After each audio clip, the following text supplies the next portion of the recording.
हाय, मी नीलम. आज जरा थोडा हटके विषय आहे बरं का. काश्मीर, त्याचा आतंकवाद आणि तिथे काय काय घडलं आणि काय काय नाही हे आपणा सर्वांनाच जवळपास माहिती आहे. तर 8 जुलै 2016 साली काश्मीरमध्ये एक भयानक घटना घडली. तर तो जो स्वानुभव किंवा ती जी सत्य घटना आहे त्या सत्य घटनेचंच आज मी वाचन करणार आहे. मी बऱ्याच वर्षांपासून आर्मी कॅन्टीनसाठी वाईन पुरवायचं काम करायचो. जुलै 2016 मध्ये काश्मीरमधील एका आर्मी कॅन्टीनला वाईन उतरवण्यासाठी गेलो होतो. इतर अनेक प्रकारच्या मालांच्या खूप गाड्या अगोदरच नंबरला उभ्या असल्यामुळे 2-3 दिवस मुक्काम करावा लागला. मला अगदी लहानपणापासूनच एक सवय आहे, नवीन लोकांशी ओळखी करायच्या, मैत्री करायची. मी कुठल्याही आर्मी कॅन्टीनमध्ये गेलो तर तिथे पहिल्यांदा महाराष्ट्रातील कोणी दिसते का हे पाहायचं. समोरून येणाऱ्या जाणाऱ्यांच्या नेमप्लेट पाहायच्या. पाटील, देशमुख, माळी, कुलकर्णी, शिंदे, कांबळे, सुतार, पवार, चव्हाण आणि बरीचशी महाराष्ट्रीयन आडनावे शोधायचो. प्रत्येक कॅन्टीनमध्ये कोणी ना कोणी सापडायचे. त्यांच्याशी ओळख करायची आणि गाडी लवकर खाली करण्यासाठी काहीतरी प्रयत्न करायचे. आणि ही व्यक्ती हमखास कामी यायची. तसं आपल्या राज्यातील माणूस गाठ पडला की आर्मीवाले पण खुश व्हायचे, हे मी बरेचदा पाहिले आहे. अंबाला कॅन्टमध्ये असंच एक दिवशी हंगामा झाला.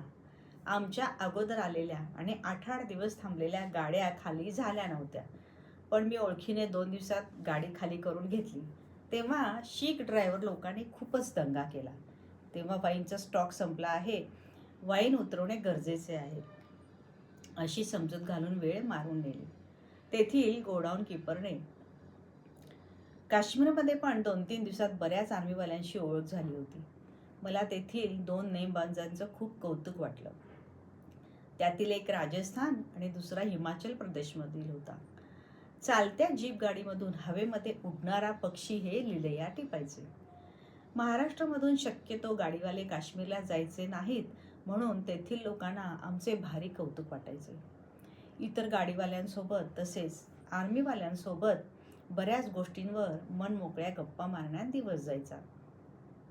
श्रीनगर पण फिरून झालं. सातारा जिल्ह्यातील 2 जण तिथे नोकरीस होते. त्यांनी तिथे बरीच मदत केली आणि त्यांच्या मित्रांची पण ओळख करून घेतली. शेवटी 8 जुलै 2016 हा दिवस उजाडला.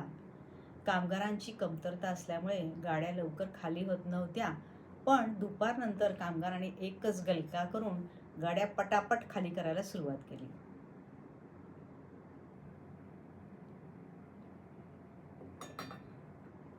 अजून थोडे जादा कामगार बाहेरून त्या दिवशी बोलावले होते. संध्याकाळी आमची गाडी सुद्धा खाली करायला घेतली आणि खुश झालो. आमची गाडी खाली झाली आणि आम्ही गाडी केंटच्या बाहेर आणून लावली. अजूनही काही गाड्या खाली करायच्या चालू होत्या. सातारकरांनी सांगितलं होतं, एकटी गाडी घेऊन खाली जायचं नाही, जाताना या सगळ्यांसोबत जा. आमच्याबरोबरच्या गाडीवाल्यांना आर्मीवाल्यांनी सक्त ताकीद दिली की महाराष्ट्र वाले को साथ में लेके जाना, इसकी गाड़ी बीच में रखना, नया है बंदा, इस इलाके का कुछ मालूम नहीं है उसको. बाकीच्या गाडीवाल्यांनी त्यांना खात्री दिली, व्यवस्थित जम्मूपर्यंत पोहोचवतो म्हणून. जम्मू हा पहाडीच्या खालचा भाग आणि श्रीनगर हा वरचा भाग. श्रीनगरमधील लोक जम्मूतील लोकांना पटवून घेत नाहीत.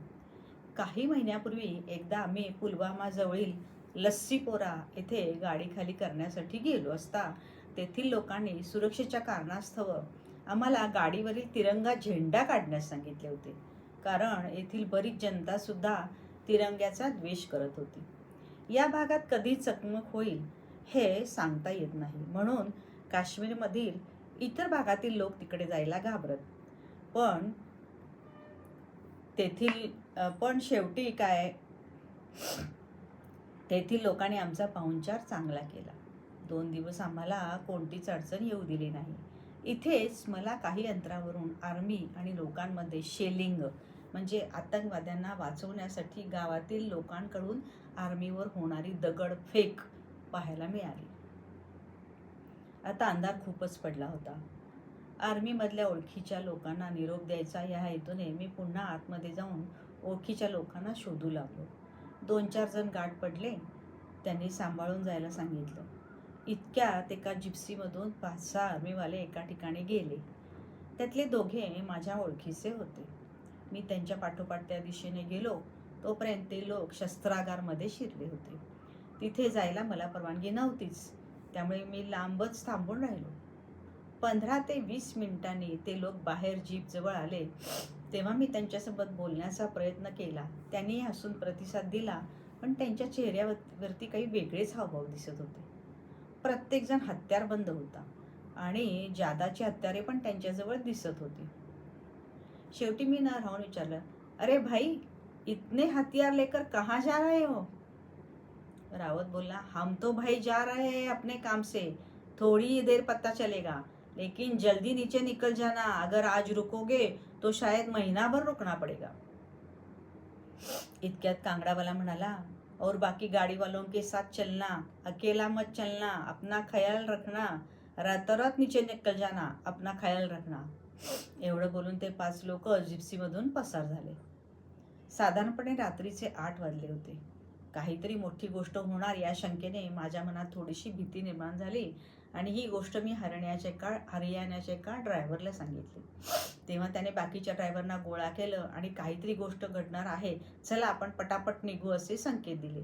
तेव्हा बाकीच्या ड्रायव्हरनी माझी गाडी पुढून 5 नंबरला ठेवली. पाठीमागे अजून 4 गाड्या होत्या आणि आमचा फौजफाटा रात्रीच निघाला. सकाळपर्यंत जम्मू गाठायचे उद्दिष्ट ठेवले होते. मध्येच रस्त्याचे काम सुरू होते. 1-2 तासानंतर आम्ही जेवणासाठी संगम येथे थांबलो. जेवण संपत आलं होतं. इतक्यात हॉटेलवाल्यानं पटपट दरवाजे लावून घेतले आणि सांगितलं, खाना बंद करो, जल्दी से बाहर निकलो और अपनी जान बचा लो. शायद बुरहान वानी को मार दिया है, अब सभी जगह हंगामा सुरू होगा. आणि त्याने जेवणाचे पैसे न घेताच जेवण अर्ध्यावर बंद करण्यास सांगून आम्हाला पटापट बाहेर काढले. कालवलेला भात ताटात तसाच राहिला. गाडीवाल्यांमध्ये थोडीशी दहशत निर्माण झाली. पुढे काय होईल हे कुणी सांगू शकत नव्हते. तरी पण सर्वांनी एकमेकाने निर्णय घेतला की समोर येईल त्या परिस्थितीला सामोरे जायचे. रस्त्यावरती ठिकठिकाणी आर्मीची लोक उभी असतातच आणि जाळपोळ सुरू होण्यापूर्वी आम्ही जम्मूपर्यंत निघून जाऊ सकाळपर्यंत. आणि सर्वांनी एकमेकांना सहाय्य करत कुठल्याही परिस्थितीत फाटाफूट होणार नाही याची काळजी घेण्याचे एकमेकांना आश्वासन देऊन सर्वांनी गाड्या सुरू केल्या. एका पाठोपाठ एक आमच्या रिकाम्या गाड्या जम्मूच्या दिशेने उताराने धावू लागल्या. माझी गाडी 5 नंबरला होती. 1 नंबरला एक म्हातारा पण बलदंड एसटीचा शीख ड्रायव्हर होता. तो महिन्यात 2-3 वेळा तरी वरती यायचा. माझ्यासोबत ड्रायव्हर होता तो थोडासा घाबरलेला दिसला. खालून एकही गाडी वर येत नव्हती. अंधारात गाड्या सावध वेगाने पुढे सरकत होत्या, कारण एका बाजूला भयंकर खोल दरी होती. पावसाने चिखलही झाला होता. काही ठिकाणी बऱ्याच वेळानंतर गाड्या अचानक थांबल्या. संपूर्ण रस्ता निर्मनुष्य होता. मी खाली उतरून समोर पाहिलं तर माझ्या पायाखालची जमीनच सरकली. याचे लेखक आहेत नानासाहेब पाटील, सांगली. पुढचा भाग आपण बघूया पुढच्या व्हिडिओमध्ये.